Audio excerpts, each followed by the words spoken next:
अमेरिकी राष्ट्रपति Donald Trump ने हाल ही में जापान को अमेरिका के नवीनतम छठी पीढ़ी के F-47 स्टील्थ फाइटर जेट की पेशकश की है। यह अत्याधुनिक विमान अपनी उन्नत तकनीक और गुप्त क्षमताओं के लिए जाना जाता है, जो इसे किसी भी वायुसेना के लिए एक महत्वपूर्ण संपत्ति बनाता है। यह प्रस्ताव ऐसे समय में आया है जब एशिया प्रशांत क्षेत्र में भू राजनीतिक तनाव बढ़ रहा है, खासकर चीन के बढ़ते सैन्य दबदबे के कारण। F-47 फाइटर जेट अमेरिकी वायुसेना की सबसे नई और सबसे शक्तिशाली संपत्तियों में से एक है। यह उन्नत स्टील्थ क्षमताओं, अत्यधिक फुर्ती और नवीनतम एवियोनिक्स से लैस है, जो इसे हवाई और हवाई वर्चस्व के लिए एक दुर्जेय मंच बनाता है। यदि जापान इस सौदे पर आगे बढ़ता है तो ये निस्संदेह उसकी वायु रक्षा क्षमताओं को अभूतपूर्व रूप से बढ़ाएगा।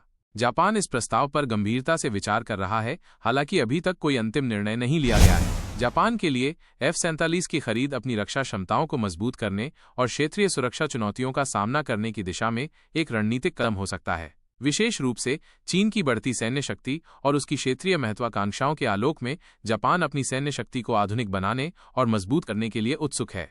यदि ये सौदा होता है तो इसके कई महत्वपूर्ण निहितार्थ होंगे। सबसे पहले, यह संयुक्त राज्य अमेरिका और जापान के बीच मजबूत सैन्य गठबंधन को और गहरा करेगा। दूसरा, ये एशिया प्रशांत क्षेत्र में शक्ति संतुलन को प्रभावित कर सकता है, जिससे जापान की वायुसेना को एक महत्वपूर्ण गुणात्मक लाभ मिलेगा। हालांकि ये कदम कुछ अन्य क्षेत्रीय शक्तियों को अपनी सैन्य क्षमताओं को बढ़ाने के लिए भी प्रेरित कर सकता है, जिससे हथियारों की होड़ की संभावना बढ़ सकती है। फिलहाल दुनिया की निगाहें जापान पर टिकी हैं, ये देखने के लिए कि क्या वो इस हाई प्रोफाइल सौदे पर आगे बढ़ता है और F-47 स्टील्थ फाइटर जेट को अपने शस्त्रागार में शामिल करता है। इस निर्णय का क्षेत्रीय सुरक्षा और वैश्विक रक्षा उद्योग दोनों पर दूरगामी प्रभाव पड़ेगा।